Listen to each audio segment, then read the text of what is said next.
Having arrived, all members will please report to their assigned seats in the House of Representatives.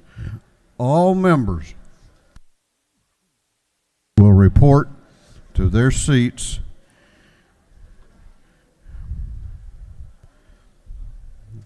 All members will gather in. We're going to have the morning roll call here in a moment.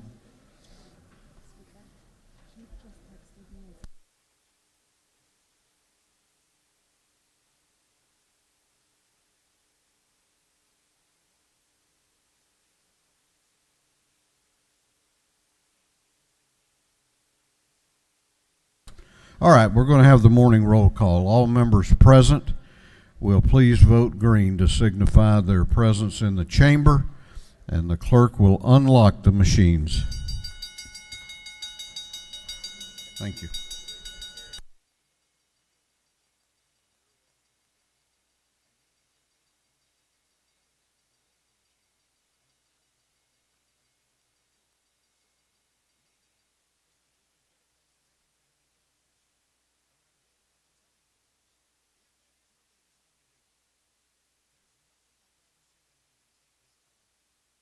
Have all members voted?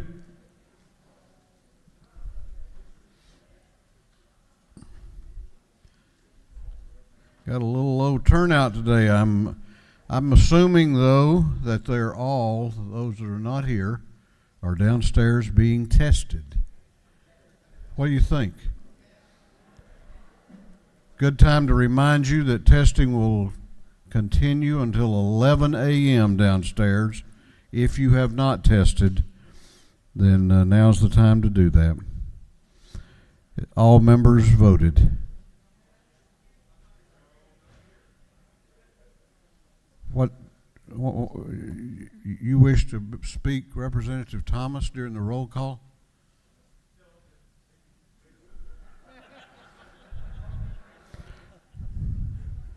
All right, if all members have voted, the clerk will lock the machines.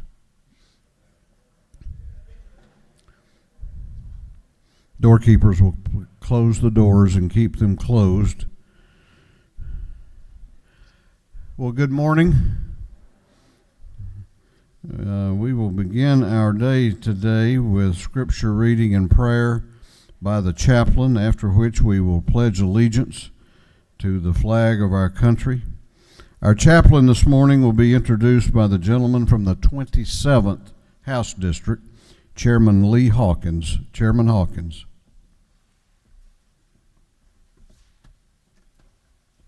Thank you, Mr. Speaker. Today, I have the pleasure of reintroducing Scott Hearn to you. Scott visited with us last year in January. Scott is, I think, one of the best ministers I've ever heard, and I'm sincere about that. He brings a positive message, and each Sunday when we go to church, I always felt better leaving than I did getting there. He reminds me a lot of you. He represents the people that he serves. He represents his Lord, and he does it in a positive way. He focuses on solutions rather than on the problems. And he's a leader in the church and a leader in the community. And like many of you, he faces really tough times and tough decisions and finds a way that we all come together at the end. It's not the chicken or the egg, but more, is it Kentucky Fried or Bojangles? So he gets to the point quickly. He's no longer in Gainesville. He is now in Augusta. But I asked Scott to come up here as my minister because he will always be my minister, Scott Hearn.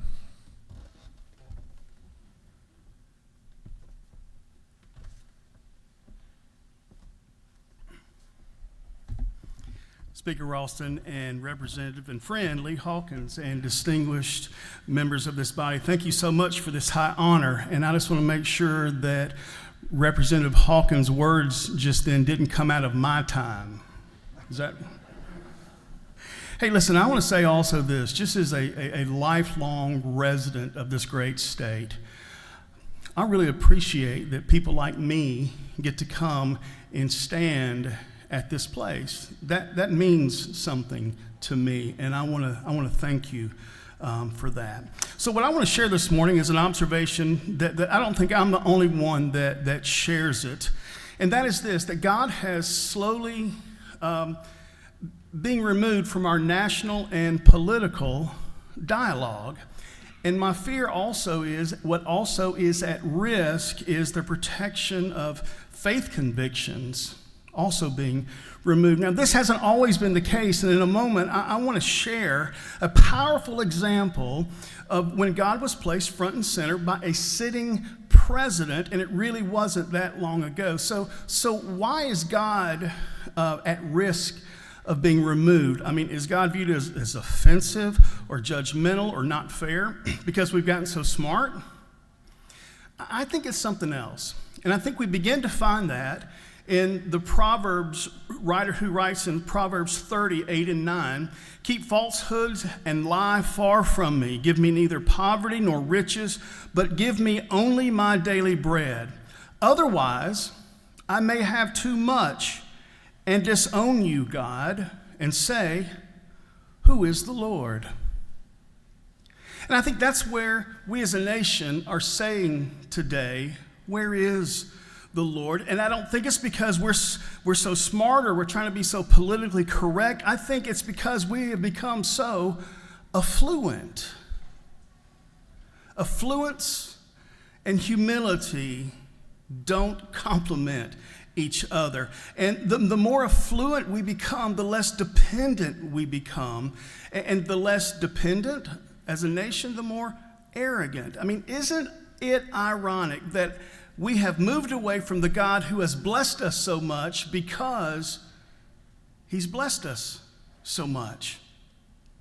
So in Deuteronomy chapter 8, Moses has led this crazy group of wild people for 40 years across the wilderness, and they finally come to the Jordan River, and he's about to release them into the control and authority and responsibility of Joshua. But he says this, he has a little speech before he steps away, and he says this in verse 6, observe the commands of the Lord your God, walking in obedience to him and revering him. So two things that we read in this is law and reverence and awe. And when you read the founding fathers of this country, there is no mention of a king.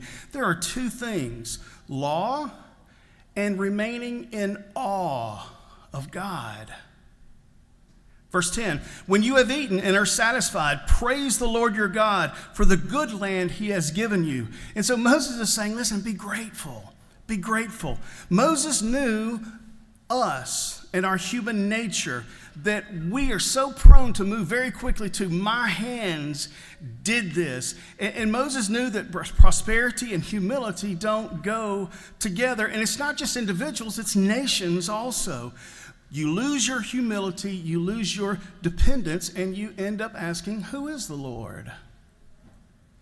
Verse 11, be careful that you do not forget the Lord your God, failing to observe his commands, his laws, and his decrees that I am giving you this day. Otherwise, when you eat and are satisfied, and when you build fine houses and settle down, and when your herds and flocks grow large, and your silver and gold increase, and all that you have is multiplied, then your heart will become proud, and you will forget the Lord your God who brought you out of Egypt, out of the land of slavery. Verse 17, you may say to yourself, my power and the strength of my hands has produced this wealth for me.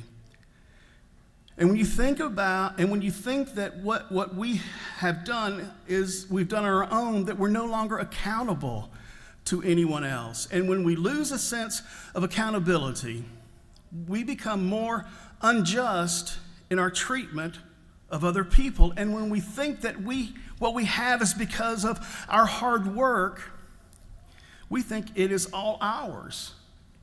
And justice is out the window. Verse 18, but remember the Lord your God, for it is he who gives you the ability to produce wealth and so confirms his covenant, which he swore to your ancestors as it is today. If you ever forget the Lord your God and follow other gods and worship and bow down to them, I testify against you this day that you will surely be destroyed. Like the nations the Lord destroyed before you, so you will be destroyed for not obeying the Lord your God. Now, does God destroy the nations? I'm not here to talk about that, but here's something I think we all would agree on. But I know this and you know this. Arrogance, lack of humility, and pride carry a judgment all their own. Leave God out of that. It hasn't always been that way. We knew that we were going to be entering into World War II as a country. We didn't know when, but we knew it was going to happen. And on June the 6th, 1944, Franklin Delano Roosevelt addressed the whole nation via radio with a prayer. It's not that long ago. Almighty God, our sons, pride of our nations, this day have set upon a mighty endeavor, a struggle to preserve our republic, our religion, and our civilization, and to set free a suffering humanity. Lead them straight and true. Give strength to their arms, stoutness to their hearts, steadfastness to their faith. They will need thy blessings. Their road will be long and hard, for the enemy is strong. He may hurl back our forces. Success may not come with rushing speed, but we shall return again and again. And we know that by thy grace and by the righteousness of our cause, our sons will triumph. For these men are lately drawn from the ways of peace. They fight not for the lust of conquest. They fight to end conquest. They fight to liberate. They fight to let justice arise and tolerance and goodwill among all thy people. They yearn but for the end of the battle, for their return to their haven of home. Some will never return. Embrace these, Father, and receive them. And as for us at home, fathers, mothers, children, wives, sisters, and brothers of brave men overseas, whose thoughts and prayers are ever with them, help us, Almighty God, to rededicate ourselves in renewed faith to thee in this hour of great sacrifice. Many people have urged that I call the nation into a single day of special prayer, but because the road is long and the desire is great, I ask that our people devote themselves in a continuance of prayer. As we rise each day, and again, as when each day is spent, let words of prayer be on our lips, invoking thy help to our efforts. And, O Lord, give us faith. Give us faith in thee, faith in our sons, and faith in each other. Thy will be done, Almighty God. Amen. You see, we still knew this, that even with all of the development of our military might, we still needed God. And we weren't too prideful to ask for it. And now, was there pushback to this? Boy, you better believe it, but it was ignored. Listen, the civil rights movement was led by a preacher. Aren't you glad someone didn't go, hey, wait a minute. We can't talk about God in connection with politics. Aren't you glad? We can't afford to let God disappear from our national conversation because we will become accountable only to ourselves. And when we are accountable only to ourselves, we will become even more unjust. And to do so will cause our national conscience to erode even more, and with it our sense of ought and ought not, and we will have no one to be grateful to. The most sensible thing to do is to keep God at the center of our national conversation. And the beautiful thing about this country is those who don't believe are free not to believe. Wouldn't it be powerful when a political official ended a speech that, yes, they said, God bless America, but then they added this heartfelt plea to God to make America grateful?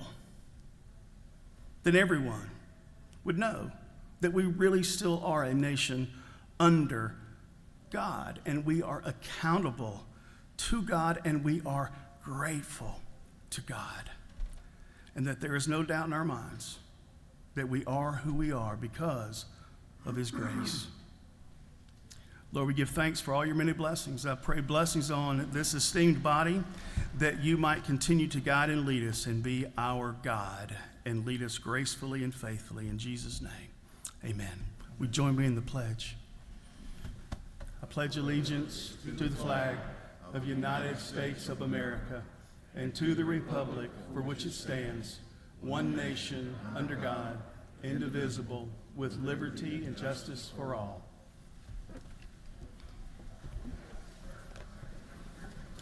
Doorkeepers will unlock the doors.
Chair recognizes Chairman Hogan, the chair of the Committee on Information and Audits. Thank you, Mr. Speaker. Your Committee on Information and Audits has read the journal of the previous legislative day and found it to be correct. And furthermore, Mr. Speaker, everybody has a right to be stupid. It's just that some people abuse their privilege, myself included.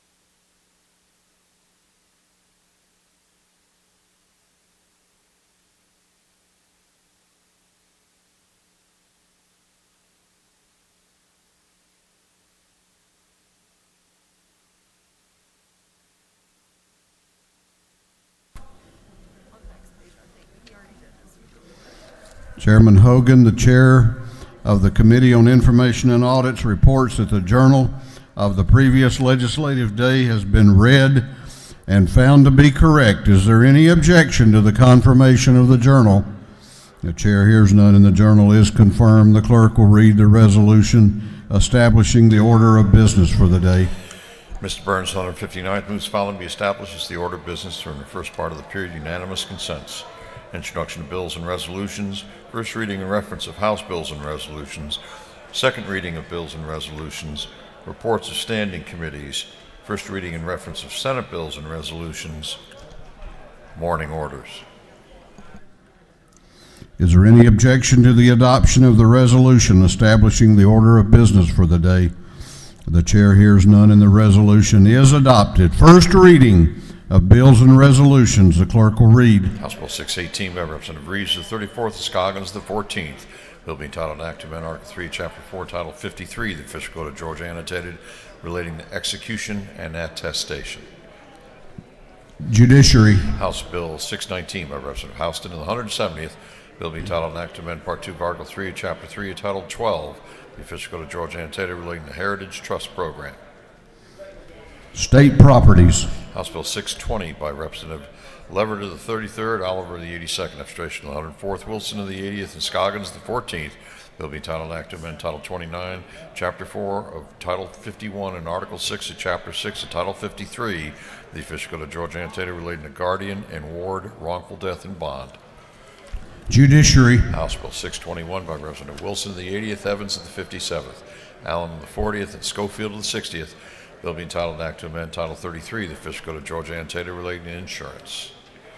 Insurance. House Bill 622 by Representative Dickey of the 140th. Bill be entitled Act to amend the Act, providing a new charter for the city of Fort Valley.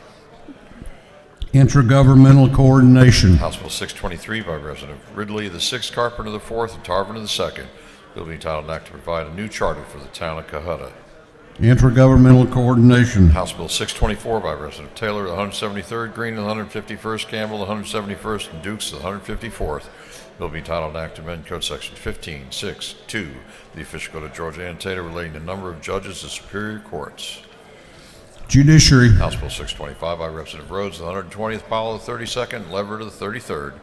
Bill being titled an act to create the Tri-County Natural Gas Authority.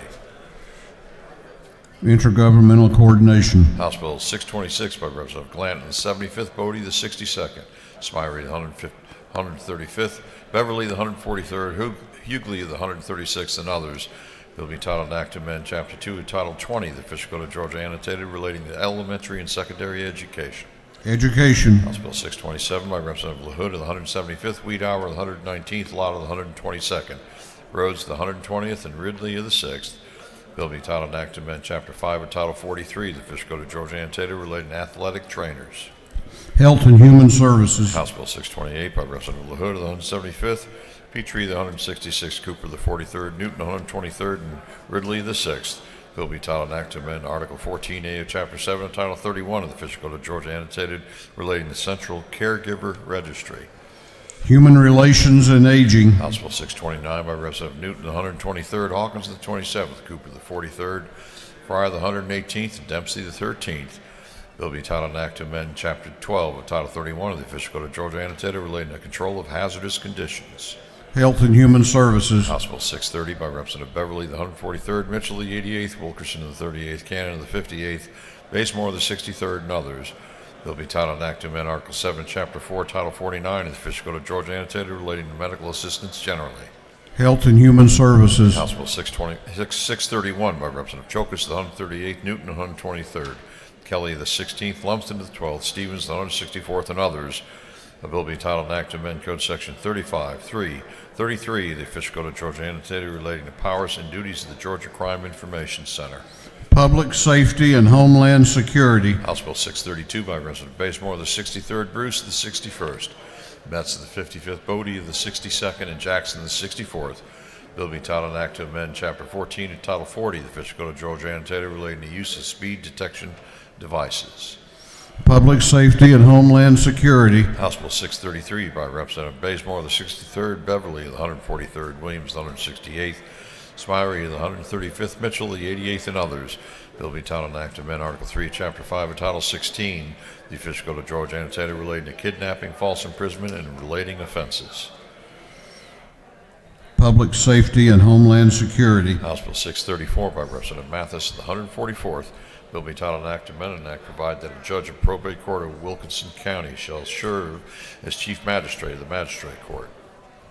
Intergovernmental coordination. House Bill 636 by Representative Bodie the 62nd, Hughley the 136th, Burnell the 77th, Davis the 87th, Shannon the 84th, and others. Bill be titled an act to amend Chapter 1 and Title 34 of the official code of Georgia annotated relating to general provisions relative to labor and industrial relations. Industry and Labor. House Bill 637 by Representative Frye the 118th, Neal the 74th, McLaurin the 51st, Douglas the 78th, and Howard the 124th. Bill be titled an act to amend Chapter 12 of Title 31 of the official code of Georgia annotated relating to control of hazardous conditions. Health and Human Services. House Resolution 220 by Representative Houston the 170th, a resolution honoring the life of Mr. Homer C. Sumner and dedicating a road in his memory. Transportation. House Resolution 221 by Representative Houston the 170th, a resolution honoring the life of Mr. Charlie D. Rogers and dedicating a road in his memory. Transportation. House Resolution 222 by Representative Anderson the 10th, Thomas the 21st, Carson the 46th, Dickey the 140th, Washburn the 141st, and others. A resolution creating the House Study Committee on Annexation. Governmental Affairs. House Resolution 223 by Representative Evans in the 83rd, Washburn the 141st, Buckner in the 137th, Thomas the 21st, and Couch the 50th. A resolution creating the Joint Committee on Sustainable Material Management on State Properties. State Properties. House Resolution 235 by Representative Frye the 118th, Clark the 108th, Walensky the 79th, Alexander the 66th, McLaurin of the 51st, and others. A resolution urging the United States Congress to pass a constitutional amendment to establish voting as a right. Special Committee on Election Integrity. Senate Bill 51 by Senator Thompson, the 14th, Anavitarte of the 31st, Harbin of the 16th, Payne of the 54th, Robertson of the 29th, and others. A bill be titled an act to amend Part 16 of Article 6, Chapter 2, with Title 20 of the Official Code of Georgia, annotated relating to other educational programs under the Quality Basic Education Act. Education. Senate Bill 89 by Senator Miller, the 49th, Albers of the 56th, Gooch of the 51st, Kennedy the 18th, Anavitarte of the 31st, and others. A bill be titled Act to amend Chapter 2 of Title 21 of the Official Code of Georgia, annotated relating to elections and primaries generally.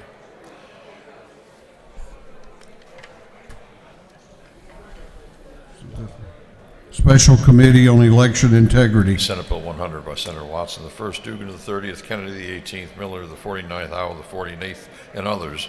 Will be titled Act to amend Chapter 1 of Title 50 of the Official Code of Georgia, annotated relating to general provisions relative to state government. State Planning and Community Affairs. Senate Bill 119 by Senator Harper the 7th, Goodman the 80th, Burke of the 11th, Mullis the 53rd, Anderson the 24th, and others. A bill be titled an act to amend Code Section 12690 of the Official Code of Georgia, annotated relating to permits required for burning of woods. Natural Resources and Environment. Senate Bill 148 by Senator Huffstetler the 52nd, Miller the 49th, Butler the 55th, Dugan of the 30th, Parent of the 42nd, and others. Bill be titled an act to amend Title 28 of the Official Code of Georgia, annotated relating to the General Assembly. Budget and Fiscal Affairs Oversight. Senate Bill 157 by Senator Cowser the 46th, Mullis the 53rd, Lucas the 26th, Butler the 55th, Harbison the 15th, and others. The bill be titled Act to amend Part 2 of Article 15, Chapter 1, and Title 10 of the Official Code of Georgia, annotated relating to Fair Business Practices Act of 1975. Creative Arts and Entertainment. That completes first readers. Second reading of bills and resolutions. The clerk will read.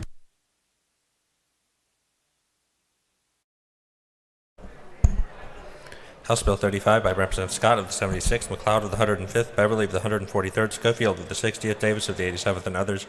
A bill relating to law enforcement officers and agencies. House Bill 595 by Representative Green of the 151st, a bill to amend an act reconstituting the Board of Education of Clay County. House Bill 596 by Representative Green of the 151st, a bill relating to motor vehicles and traffic. House Bill 597 by Representative Singleton of the 71st, Wade of the 9th, Gilligan of the 24th, a bill relating to dangerous instrumentalities and practices. House Bill 598 by Representative Gullett of the 19th, Bumpton of the 17th, Walensky of the 79th, Smith of the 18th, Widower of the 119th, and others, a bill relating to uninsured motorist coverage under motor vehicle liability policies. House Bill 599 by Representative Thomas of the 21st, Carson of the 46th, Ballinger of the 23rd, a bill to amend an act reincorporating and recreating the city of Woodstock. House Bill 600 by Representative Dreyer of the 59th and Schofield of the 60th, a bill to amend an act to provide a new charter for the city of Hapeville. House Bill 601 by Representative Stevens of the 164th, a bill relating to crimes and offenses. House Bill 602 by Representative Stevens of the 164th, a bill to amend an act providing for the election of the members of the Board of Education of Bryan County. House Bill 603 by Representative Meeks of the 178th, a bill to amend an act creating the Board of Commissioners for Brantley County. House Bill 604 by Representative Scoggins of the 14th, Gamble of the 15th, Kelly of the 16th, a bill to provide a homestead exemption from Bartow County School District ad valorem taxes for educational purposes. House Bill 606 by Representative Nix of the 69th, Dickey of the 140th, Yurta of the 152nd, Belton of the 112th, Chokus of the 138th, the bill relating to definitions regarding Hope scholarships and grants. House Bill 607 by Representative Bennett of the 94th, Belton of the 112th, Jackson of the 64th, Frazier of the 126th, Lewis Ward of the 109th, and others, a bill relating to imposition rate computation exemptions from state income taxes. House Bill 606 by Representative Widower of the 119th, Burns of the 159th, Smyrie of the 135th, Parsons of the 44th, Kelly of the 16th, and others, a bill relating to state government. House Bill 609 by Representative Gullett of the 19th, Moore of the 95th, Walensky of the 79th, Jones of the 25th, Scoggins of the 14th, a bill relating to animal protection. House Bill 610 by Representative Dickey of the 140th, Washburn of the 141st, Beverly of the 143rd, Mathis of the 144th, Paris of the 142nd, a bill to amend an act providing for the restructuring of the city of Macon, city of Payne, and Bibb County. House Bill 611 by Representative Chokus of the 138th, Laricchia of the 169th, Stevens of the 164th, Werkheiser of the 157th, Powell of the 32nd, and others, a bill relating to small business assistance. House Bill 612 by Representative Blackman of the 146th, Clark of the 147th, Mathis of the 144th, Williams of the 148th, Collins of the 68th, a bill relating to Employees Retirement System of Georgia. House Bill 613 by Representative Blackman of the 146th, Dickey of the 140th, Clark of the 147th, Williams of the 148th, a bill to authorize the governing authority of the City of Perry to levy an excise tax. House Bill 614 by Representative Mathiak of the 73rd, Knight of the 130th, Singleton of the 71st, Bonner of the 72nd, Camp of the 131st, and others, a bill to revise certain provisions governing the Griffin Judicial Circuit. House Bill 615 by Representative Jones of the 25th, a bill relating to elections and primaries. House Bill 616 by Representative Barr of the 103rd, Chokus of the 138th, Stevens of the 164th, Borkheiser of the 157th, Powell of the 32nd, and others, a bill relating to the Georgia Technology Authority. House Bill 617 by Representative Martin of the 49th, Rhodes of the 120th, Fleming of the 121st, Smyre of the 135th, a bill relating to post-secondary education. House Bill 635 by Representative Leverett of the 33rd, Walensky of the 79th, Estration of the 104th, a bill relating to courts. House Resolution 210 by Representative Scott of the 76th, Beverly of the 143rd, Smyre of the 135th, Mitchell of the 88th, Williams of the 168th, and others, resolution urging Congress to enact the John Lewis Civil Rights Voting Act. House Resolution 211 by Representative Evans of the 83rd, Park of the 101st, Williams of the 37th, Schofield of the 60th, Scott of the 76th, and others, resolution urging the Governor of Georgia to join the United States Climate Alliance. House Resolution 212 by Representative Williams of the 145th, a resolution honoring the life of Mrs. Danette Odom Jackson and dedicating a bridge in her memory. Senate Bill 40 by Senator Jordan of the 6th, Owl of the 48th, Merritt of the 9th, Jones of the 2nd of the 22nd, Parent of the 42nd, and others, a bill relating to elections and primaries. Senate Bill 67 by Senator Walker of the 3rd of the 20th, Miller of the 49th, Mullis of the 53rd, Kennedy of the 18th, Gooch of the 51st, and others, a bill relating to elections and primaries. Senate Bill 184 by Senator Cowser of the 46th, Miller of the 49th, Duggan of the 30th, Gooch of the 51st, Kennedy of the 18th, bill relating to elections and primaries. Senate Bill 188 by Senator Cowser of the 46th, Miller of the 49th, Duggan of the 30th, Gooch of the 51st, Kennedy of the 18th, and others, a bill relating to elections and primaries. Through second readers.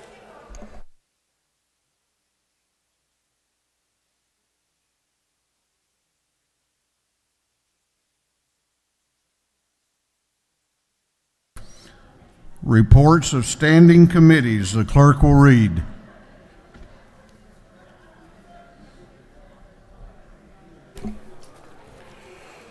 Representative Barry Fleming, the 121st District Chairman of the Special Committee on Election Integrity, submitted the following report. Mr. Speaker, your Special Committee on Election Integrity has had under consideration the following bill of the House. To instruct the media report same back to the House with the following recommendations. House Bill 531, due pass by committee substitute, respectfully submitted Representative Barry Fleming of the 121st District Chairman. Representative Darlene Taylor of the 173rd District Chairman of the Committee on Governmental Affairs submitted the following report. Mr. Speaker, the Committee on Governmental Affairs has had under consideration the following bills and resolutions of the House. Instruct the media report same back to the House the following recommendations. House Bill 244 due pass, House Bill 383 due pass, House Bill 435 due pass, House Bill 459 due pass, House Resolution 130 due pass, respectfully submitted Representative Darlene Taylor of the 173rd District Chairman. Representative James Burchett of the 176th District Chairman of the Committee on Judiciary Non-Civil submitted the following report. Mr. Speaker, your Committee on Judiciary Non-Civils had under consideration the following bills of the House and instructed me to report the same back to the House with the following recommendations. House Bill 363 due pass, House Bill 410 due pass, respectfully submitted Representative James Burchett of the 176th District Chairman. Representative Lynn Smith of the District Chairman of the Committee on Natural Resources and Environment submitted the following report. Mr. Speaker, your Committee on Natural Resources and Environment had under its consideration the following bill of the House. And it's instructed me to report same back to the House the following recommendations. House Bill 355 due pass, respectfully submitted Representative Lynn Smith, Chairman. Representative Newton of the 123rd District Chairman of the Committee on Access to Quality Health Care submitted the following report. Mr. Speaker, your Committee on Access to Quality Health Care has had under consideration the following bill of the House. Instructed me to report same back to the House following recommendations. House Bill 454 due pass, respectfully submitted Representative Newton in the 123rd District Chairman. That completes the reading of the reports of standing committees.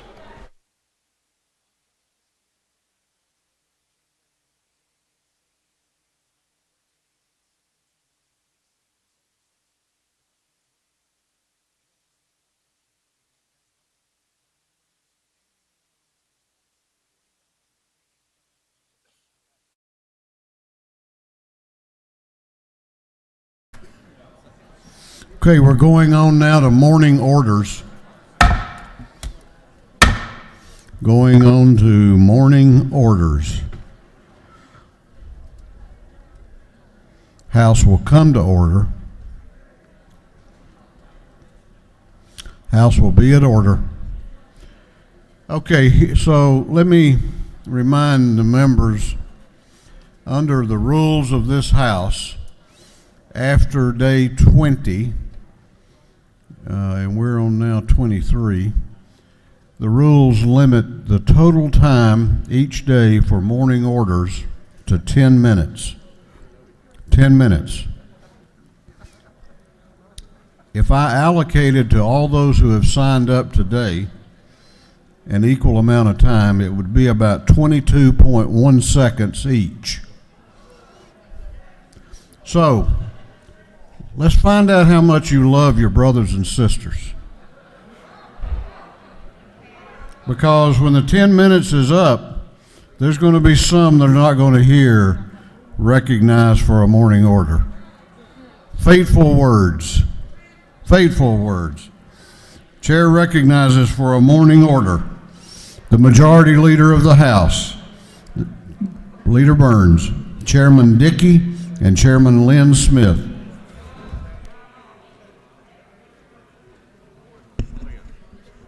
Yes, sir.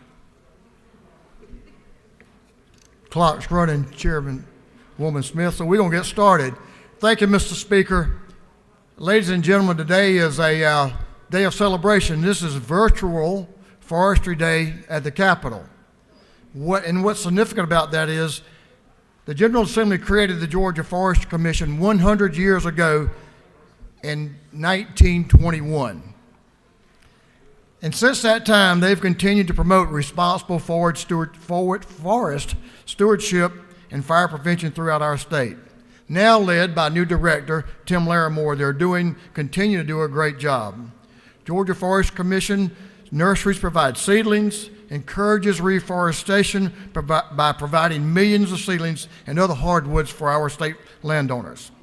There are 119 local forestry units throughout this state, and they're down here quite often, as you see the resolution on the board, down here celebrating with us the great work they do. We all know the importance of preventing forest fires in our state's forest and for the people of our state. Georgia Forest Commission does a wonderful job educating Georgians on the dangers of forest fires and how to prevent those dreadful calamities. Georgia is the #1 state in the nation for forestry, thanks to healthy markets for our forestry, including paper, lumber, and over 5,000 life-sustaining products. For generations, Georgia's private forest landowners turned trees into jobs and economic output while cleaning our state's air, water in the process, and a $36.5 billion impact on our economy while providing over 140,000 jobs. Please join with us. These two chairmen have made sure that Georgia forestry stays strong, and our state has a great sustainable forestry process program, and we're just grateful to Georgia Forestry Commission and all they do for the state of Georgia. Thank y'all. Chair recognizes Representative Bentley for a morning order. Thank you, Mr. Speaker. I heard the voice of Jesus say, "Come unto me and rest. Lay down, O weary one, lay down thy head upon my breast." Brian Wardell Raines, pastor of the New Pilgrim Missionary Baptist Church of the Bellevue area in Macon, Georgia, heard the voice of Jesus, and he's now taking his eternal rest with his Heavenly Father. Husband to First Lady Alicia Raines, son to Mother Barbara Raines, and the late Pastor Curtis Raines, who served as president of the General Missionary Baptist Convention of Georgia Incorporated, who also went to be with the Lord on February 21st, 2015.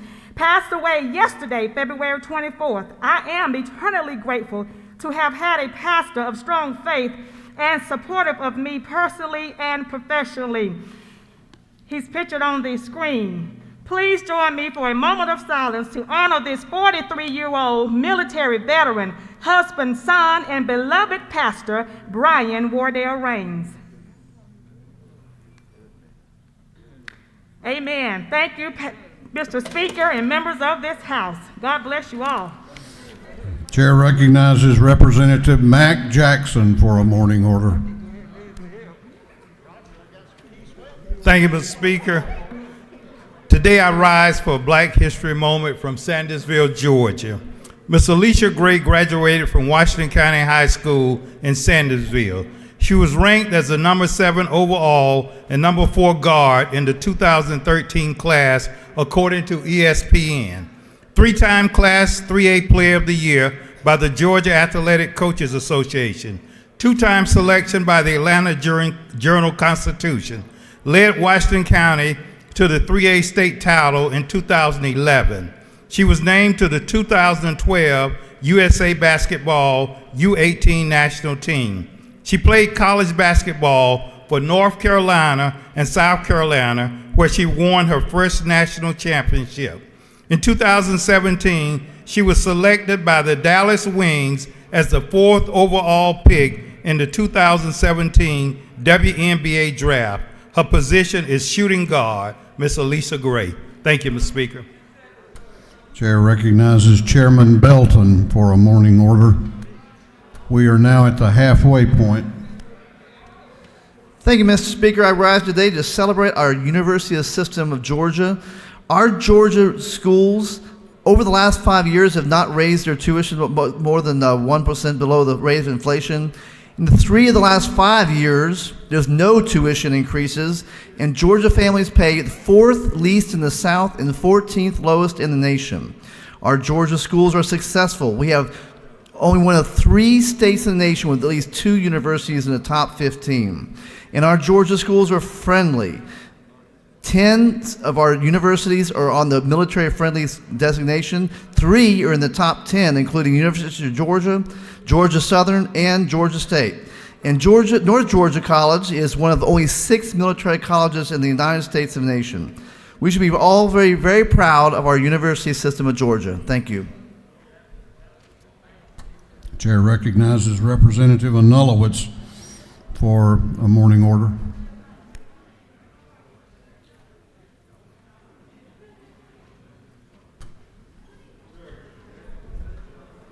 Representative Anulowicz has been recognized for a morning order, and her time is running. Thank you, Mr. Speaker. Today is Junior League of Atlanta Day at the Capitol. Like many other days that we've mentioned, it is being done virtually, but it is a very important day. The Junior League was founded in 1916. There are junior leagues actually throughout the state of Georgia, and you hang around this place long enough, they're going to find you, and they will want you to support some legislation. So I urge you to call them back when they call you. Thank you. Chair recognizes Representative Burnow for a morning order.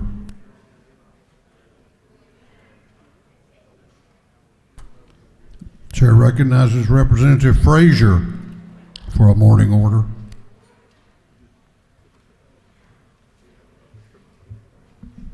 Thank you, Mr. Speaker. Today is Sickle Cell Day at your state capitol. I wanted to take a moment to ask you to join me in celebrating and commemorating our 50th year anniversary for the Sickle Cell Foundation for the state of Georgia. As many of you know, I have been down here 15 years, and normally when I come to the well, it is usually about sickle cell. I would just like to thank my friends that are gathered here today, but especially Representative Al Williams, Chairman Butch Parrish, and Representative Carolyn Hughley, who have stood with me throughout this fight. And also to recognize Senator Lester Jackson, former State Senator Renee Olderman, and Senator Tanya Anderson, who fights for sickle cell in the Senate. We're here today to celebrate 50 years commemorating Sickle Cell Day at the Georgia State Capitol. 50 years. You need to understand, we have sickle cell patients that does not even live 50 years. The average age for a man is 42. The average age for a woman with sickle cell is 48. Many of you have passed that age right here. So we work very, very hard to ensure that we are continuing the fight to find a cure for sickle cell. So please join me today virtually from 2 to 4. The Zoom information is on your desk, and you have sickle cell people that are online right now. Our Sickle Cell Foundation, our chairman, Dale McClary, is online with the board of directors and hundreds of sickle cell constituents throughout the state. So join me from 2 to 4 to hear the stories and to tell them how grateful you are as we celebrate 50 years of the Sickle Cell Foundation. Thank you. Chair recognizes Representative Maynor for a morning order. Thank you, Speaker. Last night we lost a large community leader by the name of Harun Wakil. Harun Wakil was one of the founders of the Street Groomers. The Street Groomers, they advocated for the homeless. All day today, all last night, I have received calls from city council leaders in Atlanta, state leaders. He has been here actually so many times protesting against people here at the Capitol, but at the end of the day, whether you're Republican, whether you're a Democrat, whatever your socioeconomic background is, he just wanted to fight for what was right. He's a very young man. He suffered from seizures. We're not sure what the cause of death is, but all day this morning, WAOK radio, people have been pouring in, just saying how much they cared about him, WSB TV last night. So let's please take a moment of silence for a giant that we lost last night, Mr. Harun Wakil. Thank you, Speaker. Morning order time has expired. We're going on now to the rules calendar. Going on to the rules calendar. The clerk will read the caption to House Bill 442. House Bill 442 by Representative Collins, the 68th be titled an act to amend Title 19 of the Fiscal Code of Georgia annotated relating to domestic relations so as to provide for the management of social media in parenting plans. This bill having referred to the Committee on Juvenile Justice, that committee recommends that this bill do pass. Chair recognizes the Chairman of the Public Safety and Homeland Security Committee, Chairman Collins, to present the bill. Thank you, Mr. Speaker. Ladies and gentlemen of the House, I bring before you House Bill 442.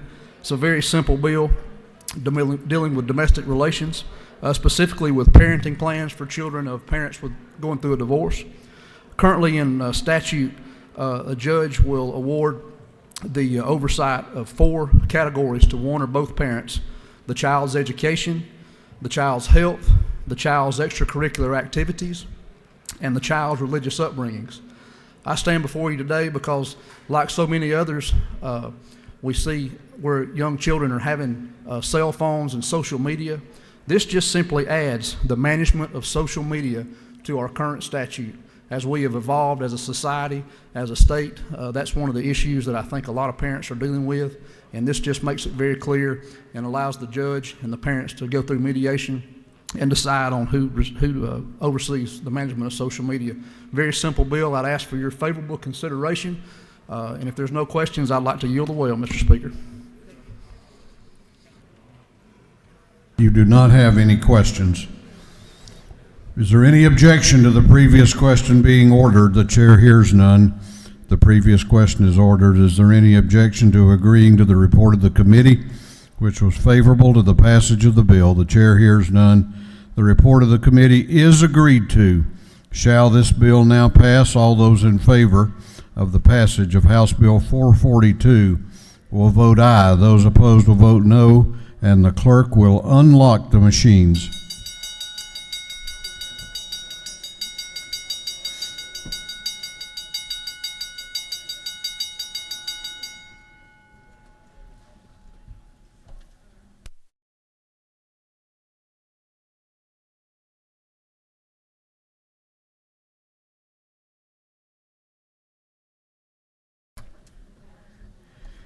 Have all members voted? Have all members voted? What purpose does the majority leader rise?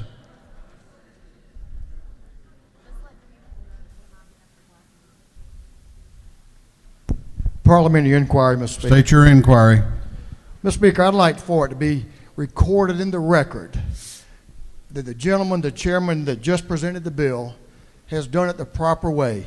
This is the first bill he has presented to this body in 5 years since he's been here. I think he was ready. I think he nailed it, sir. Congratulations to Chairman Collins.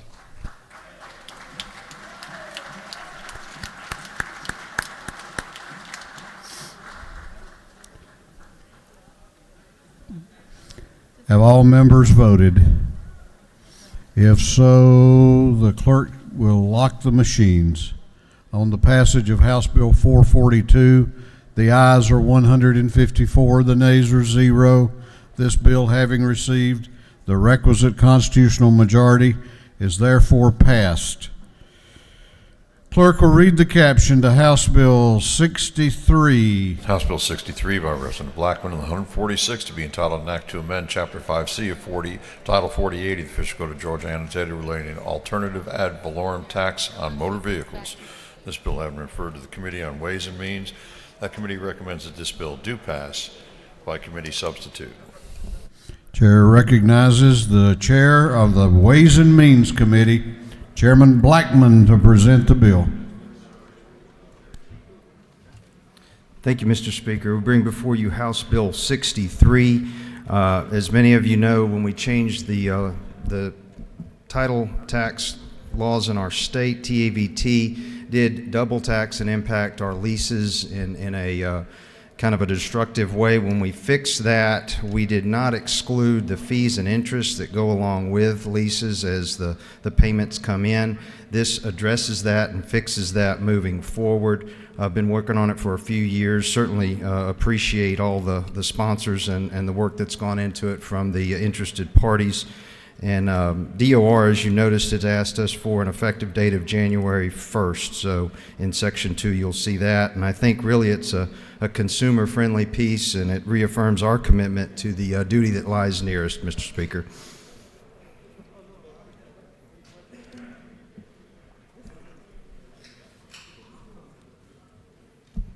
You have a question if you care to yield. Yes, sir. I'd be happy to. Chair recognizes Representative Jasmine Clark up in the gallery to your left for a question. Thank you, Mr. Speaker. Does the gentleman yield? Yes, yes, ma'am. So, based on this bill, does that mean that the fair market value of my vehicle is going to go up or go down after this, if this law is passed? There won't be any change to the fair market value of your vehicle. This simply impacts what is taxed on a lease from month to month. It doesn't capture the fees and interest. And by using the term depreciation, it's consistent with the industry.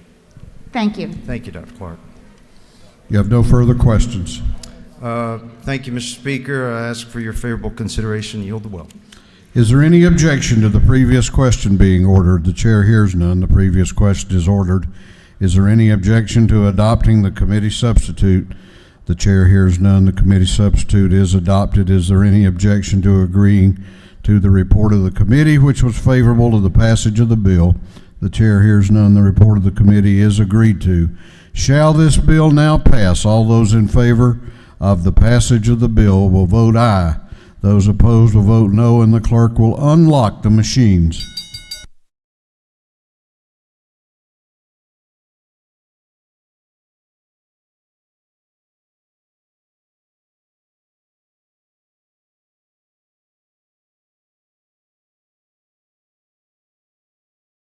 Have all members voted?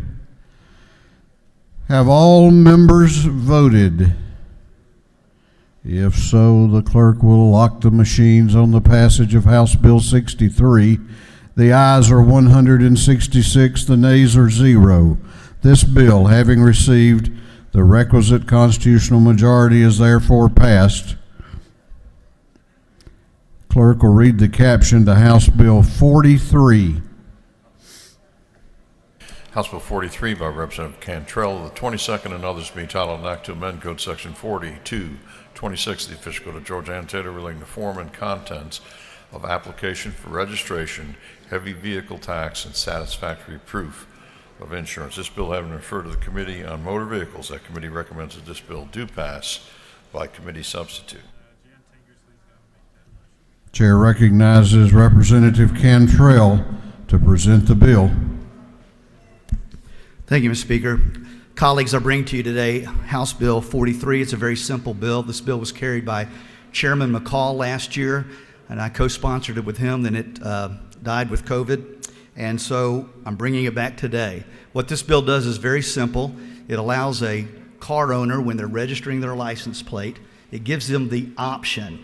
it's at their option, it's not mandated, to enter in information if the driver of the vehicle might have a physical, mental, or neurological condition which might impede their ability to communicate with a law enforcement officer if they were to get pulled over. So basically what it would do is if the driver got pulled over, the officer would scan the tag and they'd be able to see, I might be talking to a person who has a communication challenge of some kind. Hopefully we could cut down on some of the miscommunications we've had between law enforcement and drivers of vehicles. The second thing that it does is it provides an alternative emergency number. So if the officer wants further clarification, they can call this number to find out exactly what condition the driver has that they're about to encounter. And that's the bill as a whole. That's all it does.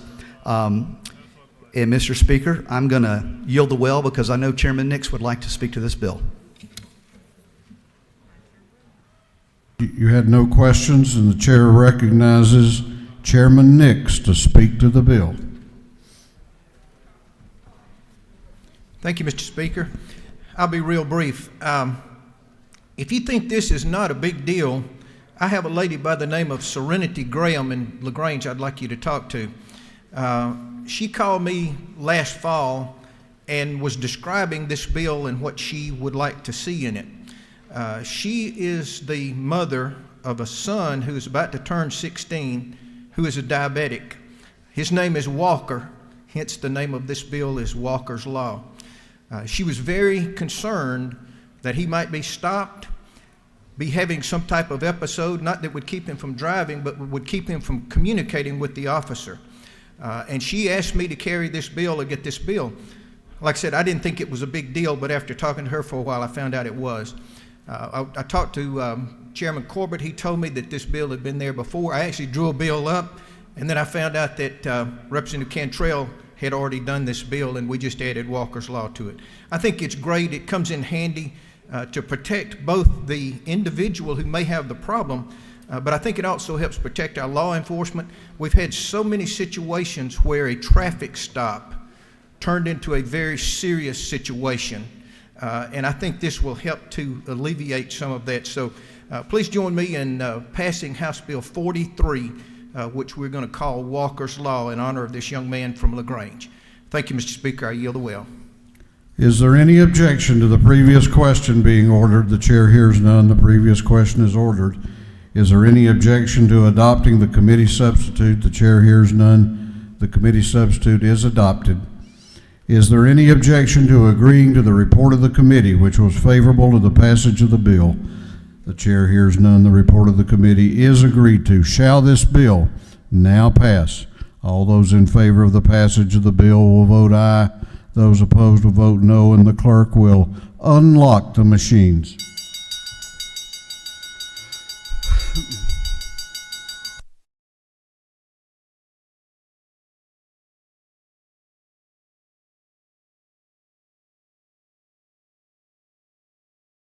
Have all members voted? Have all members voted? If so, the clerk will lock the machines on the passage of House Bill 43. The ayes are 169, the nays are 0. This bill, having received the requisite constitutional majority, is therefore passed. Clerk will read the caption to House Bill 86. I'm sorry, misspoke. House Bill 218.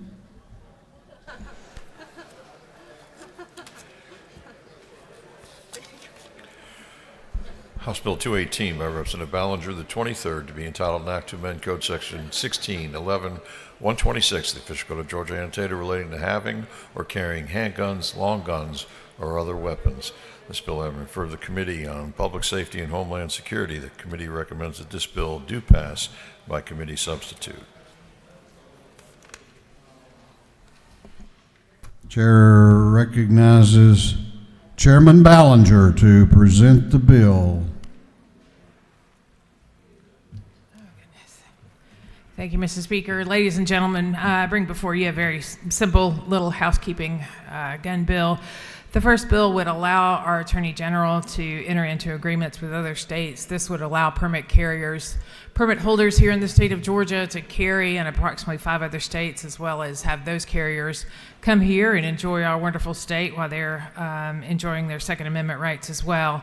The Section 2 has to do with the powers of the governor and how they're related during an emergency order, and it just puts some constraints and keeps from infringing on our Second Amendment rights. Mr. Speaker, that is the bill. I'll be more than happy to take any questions. You have a question if you care to yield. I'll yield. Chair recognizes Representative Donahue to your right for a question. How are you doing today? I'm very well, Representative Donahue. How are you? I'm great. This is Excellent. a friendly question. Sure. Could you just explain line 55 where it says pursuant to declared state of emergency shall through 60? I've been asked a question on that, and I think I understand it pretty well, but if you could just explain the definition of that. Thank you. Okay.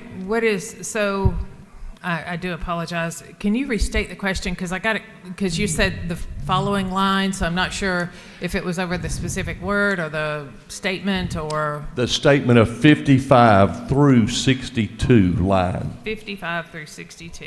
Thank you. Okay.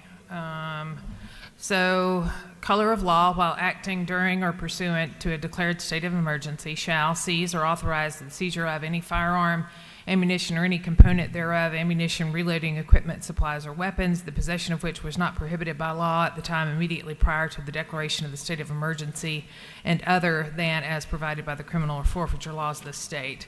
Prohibit possession of any firearm. This is going into the emergency powers that the governor has and putting constraints on those powers so that he can infringe upon our Second Amendment rights even during a declared state of emergency.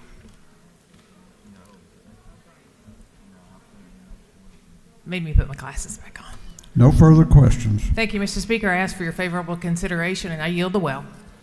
Chair recognizes Representative Becky Evans to speak to the bill.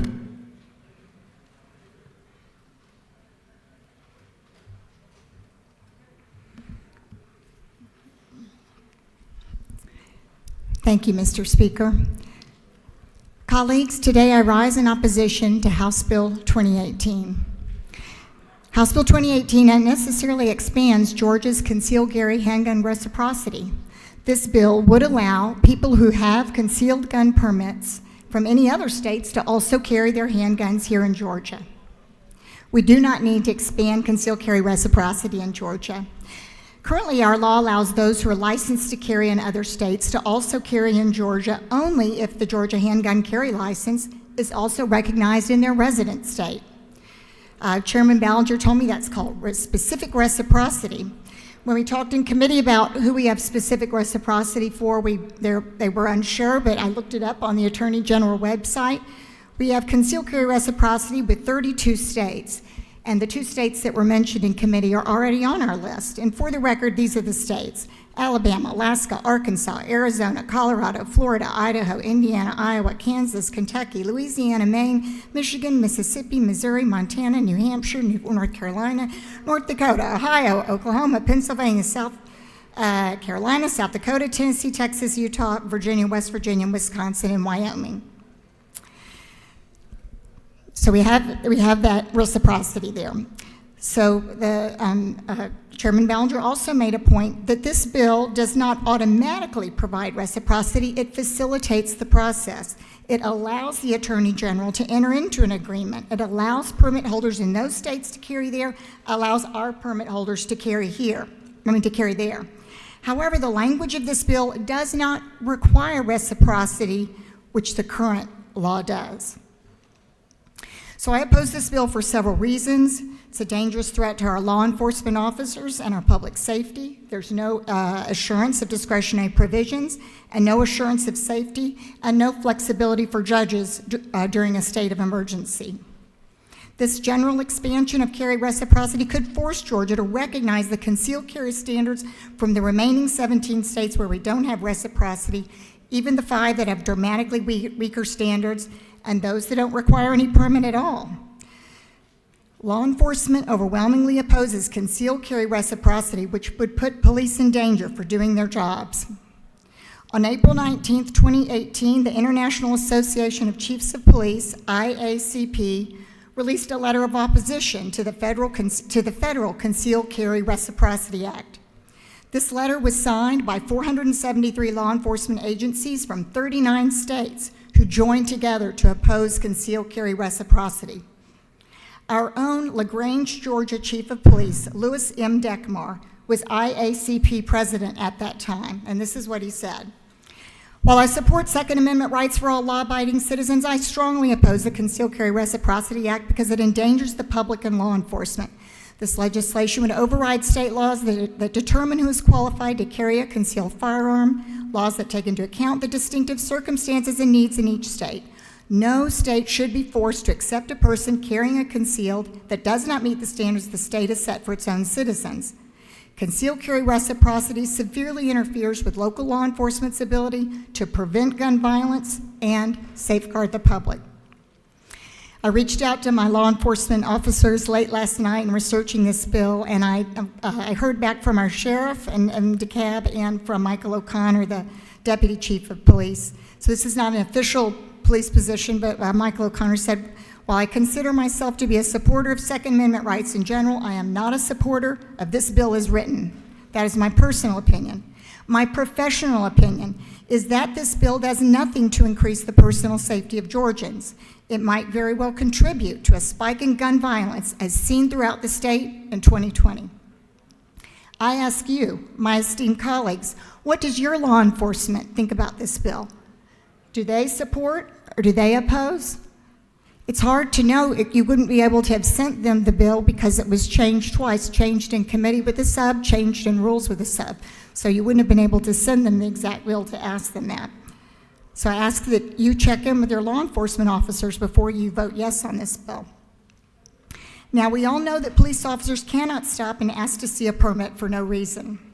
But if they have probable cause and that person has a weapon, Georgia police officers face an impossible task to verify if the out-of-state permit is valid, meaning that this job will make their job, this bill will make their job more difficult as they are unable to confirm if that person showing a concealed carry permit is a law-abiding gun owner.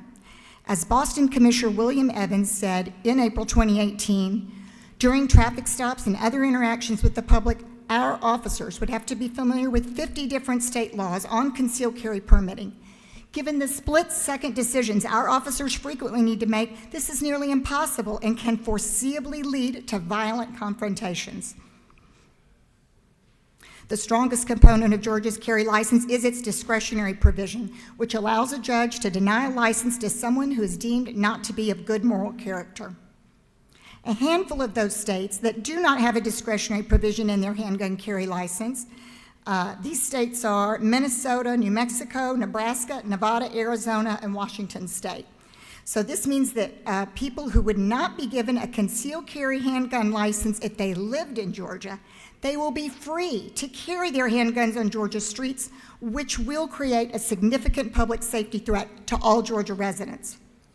I asked Chairman Ballinger about this, and she said she doesn't see this as a problem. She thinks this is a states' rights issue.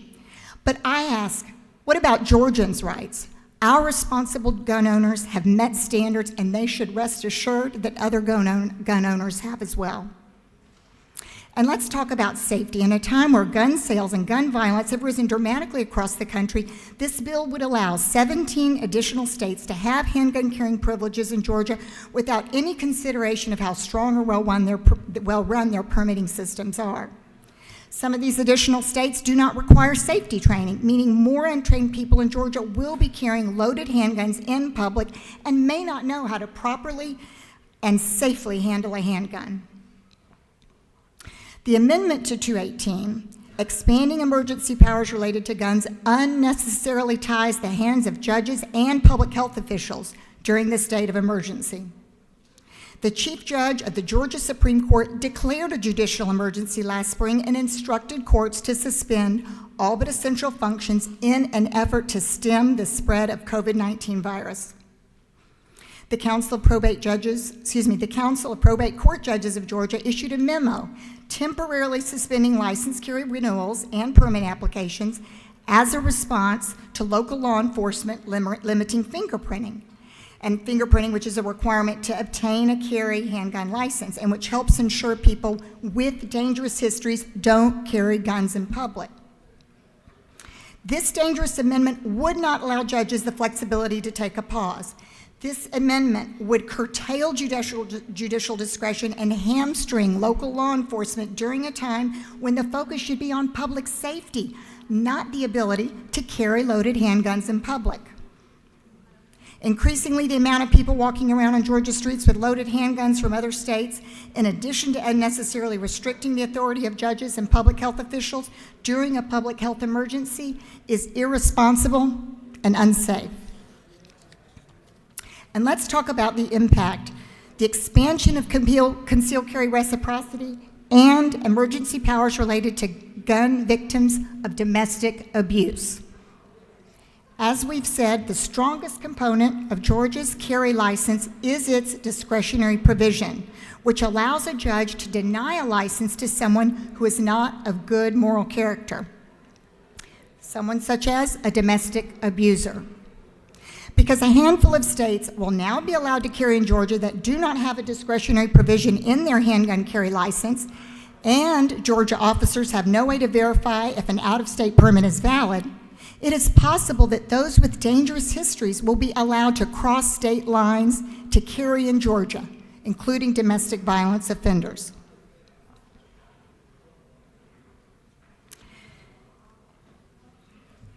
Back in 2019, during a morning order, I shared with you that at my church, the third Sunday of every month during our confession, we pray by reading aloud the names of the victims of gun violence for the previous month. The murders, the suicides, the accidents. About 50 a month, 600 a year. We view this as a confession because these are preventable deaths, and gun violence is a sickness in our society. It was during one of these readings that I felt called to run to work on issues and policies that can change these statistics, ending social isolation, increasing access to mental health care, moving towards a restorative model of criminal justice, and ending systemic racial equality, and also reducing easy access to guns. For years, we tied a ribbon for each victim, green for adults, blue for children, out on a string on our church lawn, bearing witness to their lives. We brought that to an end, and we sent all of you a letter and a ribbon asking you to work on policies that would honor the lives of these victims.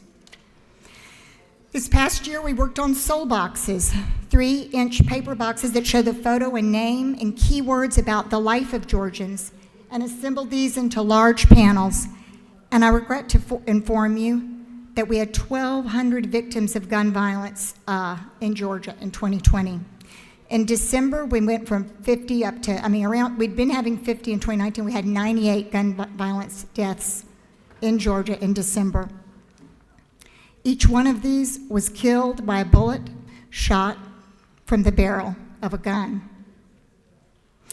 Colleagues, House Bill 218 does nothing to protect Georgians. Let's work together to pass safe gun ownership laws. We don't need laws that weaken our public safety. I ask that you join me in voting no for House Bill 218. Speaker, I yield the well. Lady has yielded the well.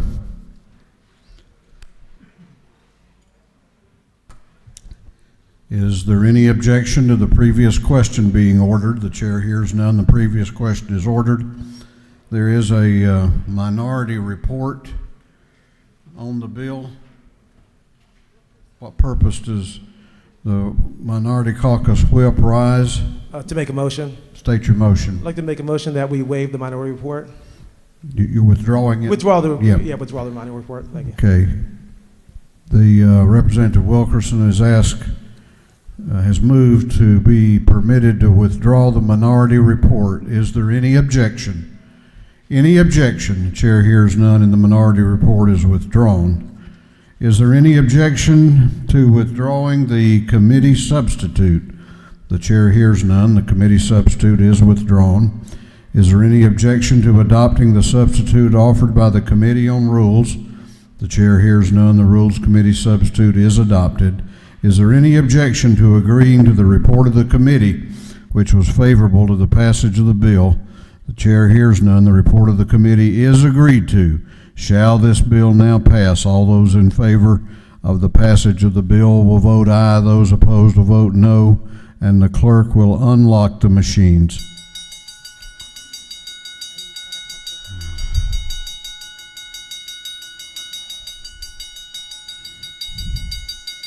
What purpose does Chairman Petrie rise? He waves. What purpose does Representative Anulowitz rise? Thank you, sir. Is it not true that there are many people in our judicial community, including some probate court judges, who are not in favor of this legislation? I'm sure I know the lady to be a person of integrity and wouldn't state that if it weren't true, but I haven't heard from them. Have all members voted? What purpose does Representative Neal rise? I guess she waves.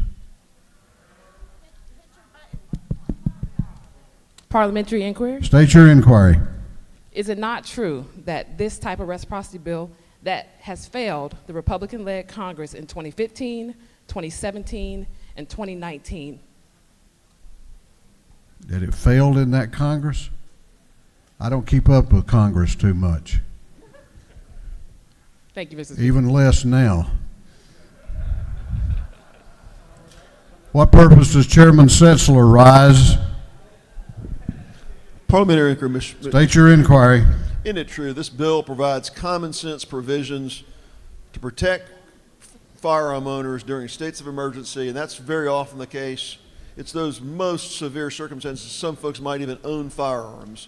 So this isn't it true, Mr. Chairman? This is a common sense bill that protects everyday people. If the gentleman so states, I know he believes that to be true. Have all members voted? If so, the clerk will lock the machine. On the passage of House Bill 218, the ayes are 103.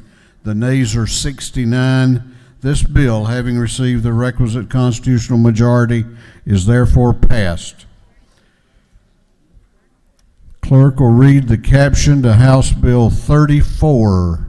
House Bill 34 by Representative Belton of the 112th and others to be entitled an act to amend Chapter 44, Title 43, the Official Code of Georgia annotated, relating to speech language pathologists and audiologists so as to revise licensing provisions. This bill having referred to the Committee on Regulated Industries. That committee recommends that this bill do pass by committee substitute. Chair recognizes Chairman Belton to present the bill. Thank you, Mr. Speaker. I rise to talk about House Bill 34. House Bill 34 is another compact. Again, I have a very nice letter from the Georgia Chamber who is supporting this. And the reason I'm bringing this bill is because the Pentagon has directly asked for this. It increases telehealth in Georgia. It's a bipartisan approach, and we passed a bill like this, Bill Werkheiser, just a few days ago, and hope you can support me again today on speech pathology and audiologist compact. I yield for questions.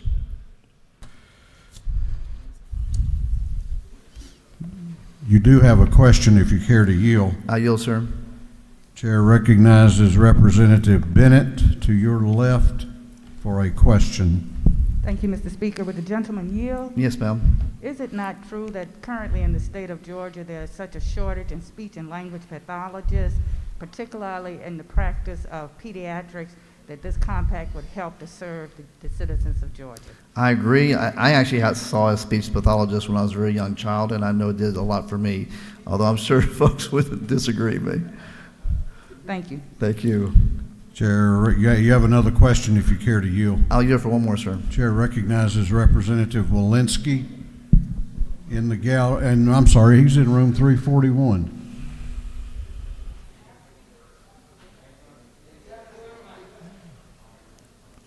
I don't see him. Thank you, Speaker. Here, let me slide over. Can you see me here? There you are. Thank you, Speaker. Does the representative yield? I yield, sir. Is it not true that my wife is a speech therapist, and while I'm concerned what I may learn from a background check, that this bill is very important, and I thank you very much for bringing it? I'm sure that to be the case, sir. I yield the well. The gentleman has yielded the well. Is there any objection to the previous question being ordered? The chair hears none. The previous question is ordered. Is there any objection to adopting the committee substitute? The chair hears none. The committee substitute is adopted. Is there any objection to agreeing to the report of the committee, which was favorable to the passage of the bill? The chair hears none. The report of the committee is agreed to. Shall this bill now pass? All those in favor of the passage of the bill will vote aye. Those opposed will vote no, and the clerk will unlock the machines.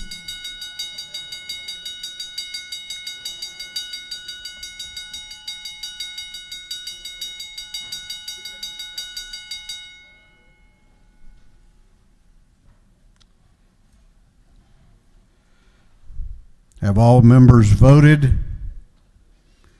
Have all members voted? If so, the clerk will lock the machine. On the passage of House Bill 34, the ayes are 165, the nays are 1. This bill, having received the requisite constitutional majority, is therefore passed. House Bill 86 will be postponed until the next legislative day.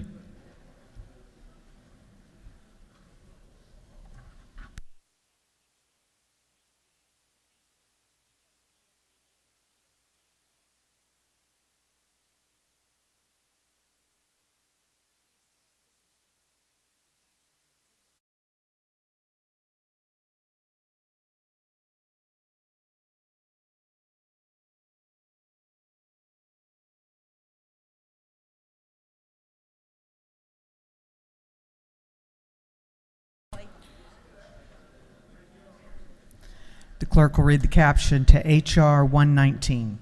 House Resolution 119 by Representative Ralston of the 7th and others, recognizing the United States Senator Johnny Isakson and dedicating a bridge in his honor. This resolution having been referred to the Committee on Transportation, that committee recommends that this resolution be adopted. The chair recognizes Speaker Ralston to present the resolution. Thank you very much, Madam Speaker. It's a real honor for me today to present to you House Resolution 119, a resolution which honors former United States Senator Johnny Isakson by dedicating a bridge in Chatham County in his honor.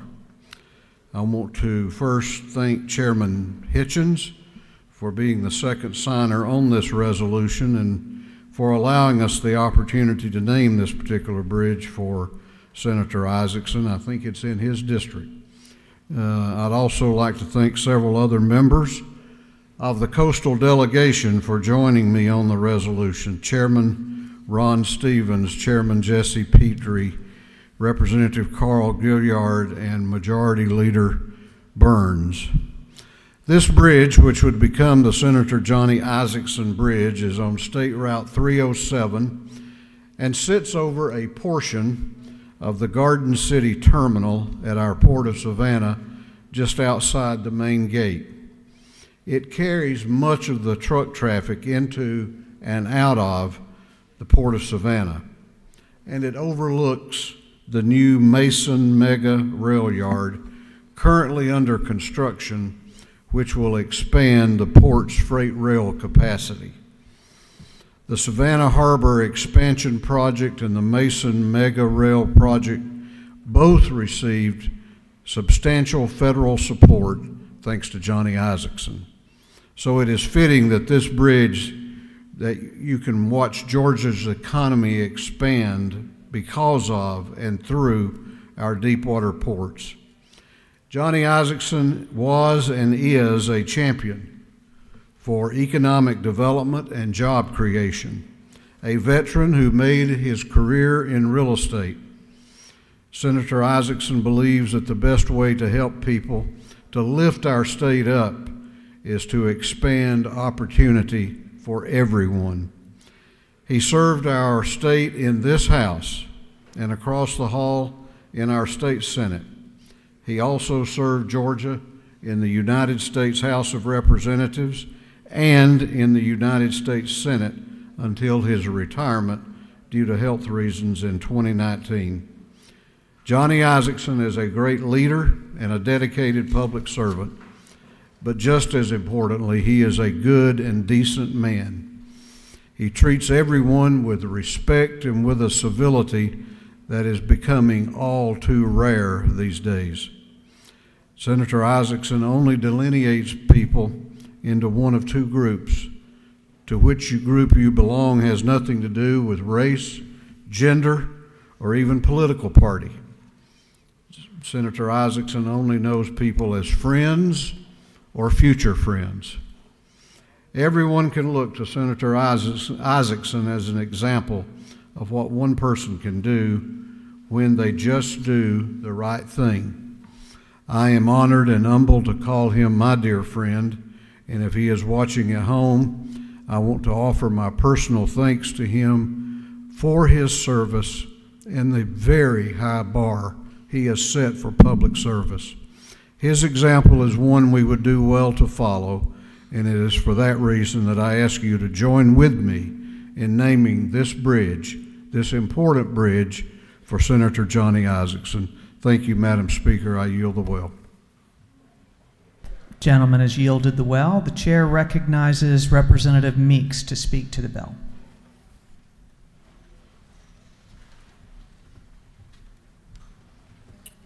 Thank you, Madam Speaker. Good morning, ladies and gentlemen. I come to the well in support of this important measure of a true friend to Georgia, a true statesman who served Georgia that he loved so much.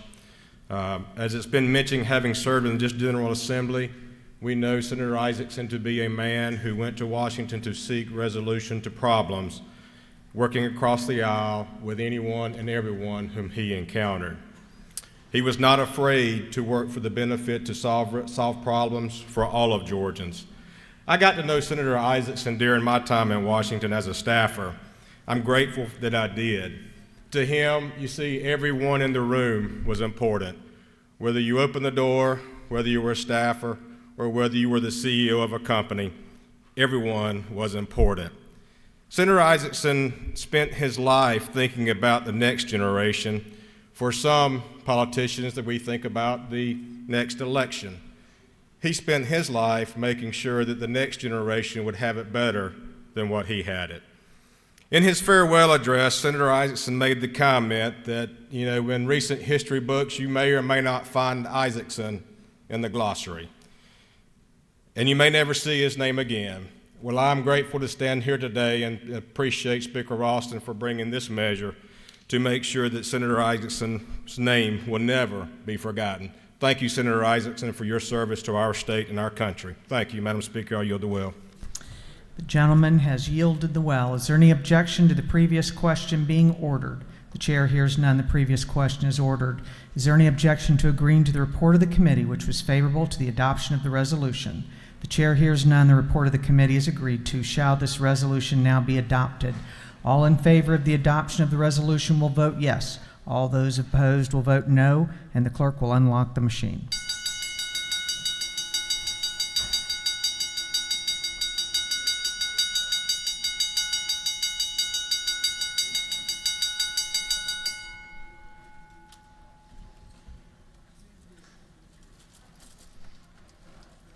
Have all members voted?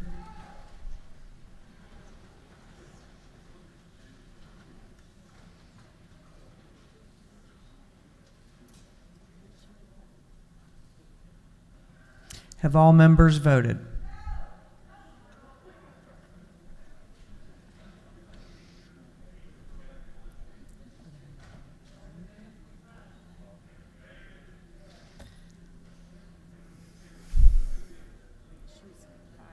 If so, the clerk will lock the machine. On the adoption of the resolution, the yeas were 169, the nays were 0. The resolution, having received the requisite constitutional majority, is therefore passed and adopted.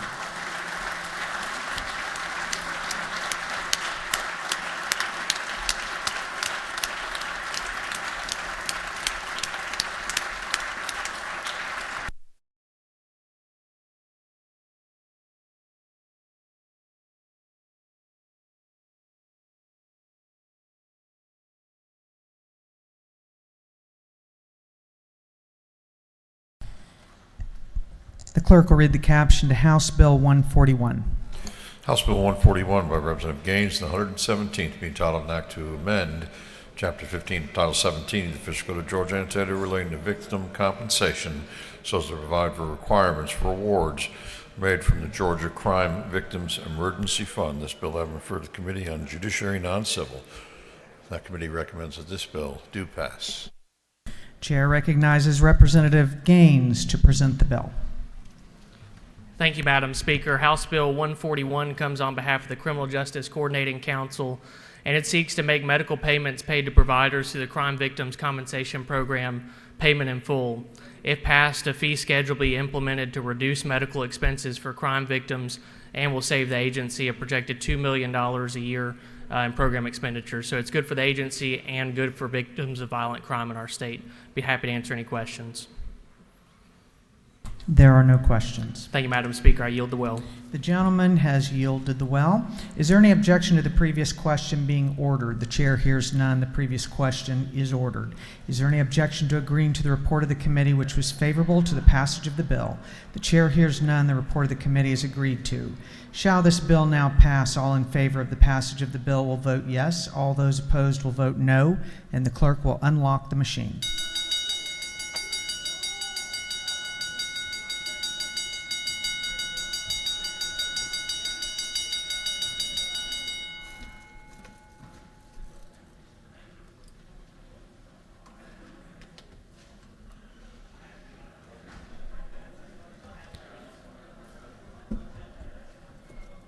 Have all members voted?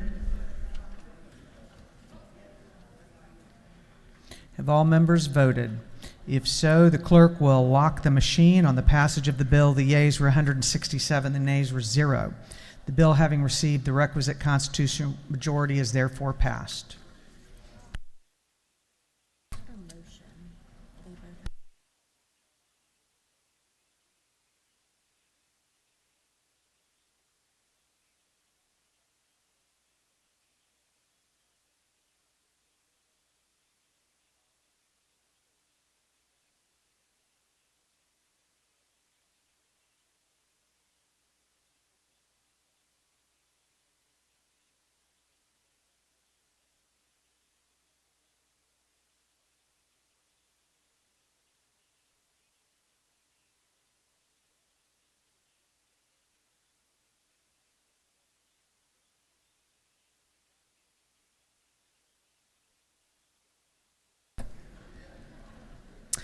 For what purpose does Representative Gravely rise? Make a motion. State your motion. I move that the rules be temporarily suspended so that a bill may be read for the first time and assigned to committee. Clerk will read the caption. Unnumbered House Bill by Representative Gravely, the 67th and others, to be titled an act to amend Article 9 of Chapter 12 of Title 16 of the Official Code of Georgia Annotated relating to access to medical cannabis. On the gentleman's motion that the rules of the House be temporarily suspended so a bill can be read for the first time and assigned to committee, is there objection? The chair hears none. Regulated industries.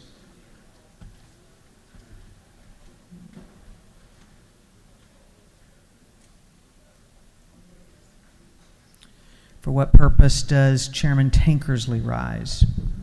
I rise to make a motion. State your motion. I make a motion to move House Bill 614 from Judiciary to Intergovernmental Coordination Committee. Both chairmen are in agreement. Clerk will read the caption.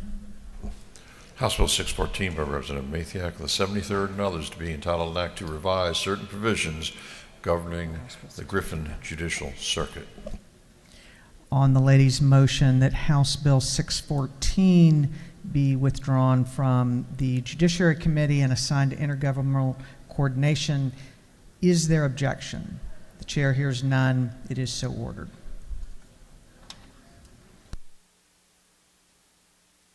Clerk will read the caption to a group of privileged resolutions.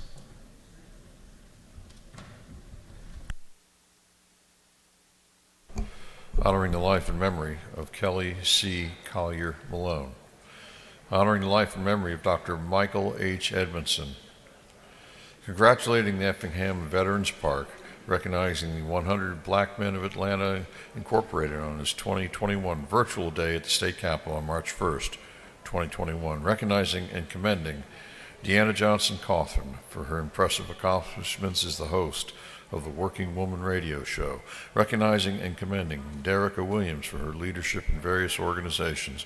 Recognizing and commending the DeKalb National Council of Negro Women Section for celebrating its 30th anniversary.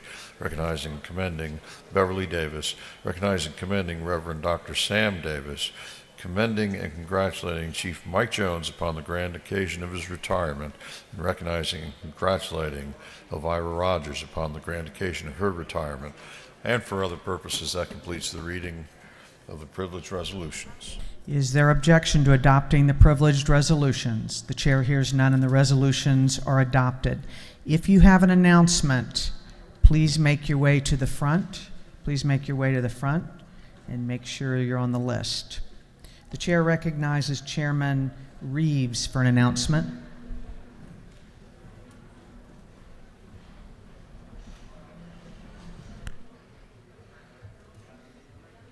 Thank you, Madam Speaker. The Judiciary Non-Civil Full Committee is meeting upon adjournment in room 406 of the CLOB, and the Reeves Subcommittee of Judiciary Non-Civil is meeting immediately upon adjournment of full committee in the same room, room 406 of the CLOB. Thank you.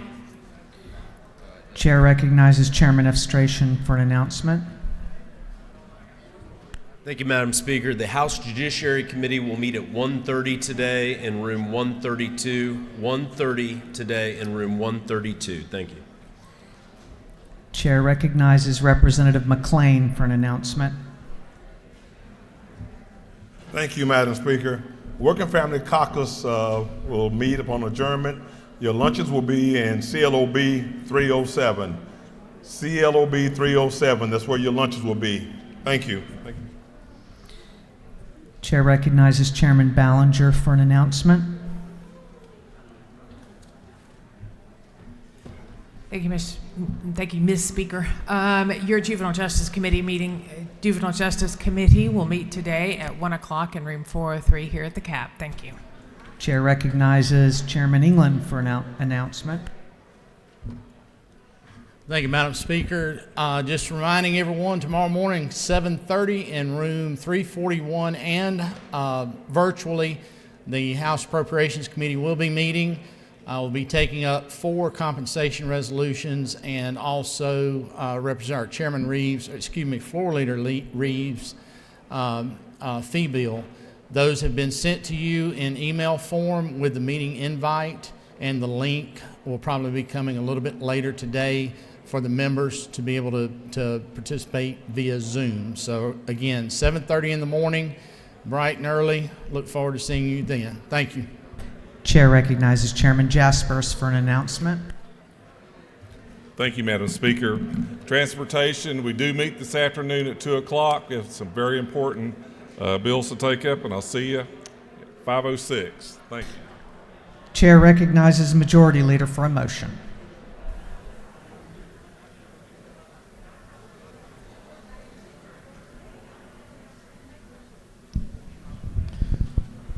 Madam Speaker, I move that this House stand adjourned until 10 a.m. Friday, February the 26th, 2021. On the motion of the Majority Leader that the House stands adjourned until 10 a.m. Friday, February 26th. All those in favor will say aye.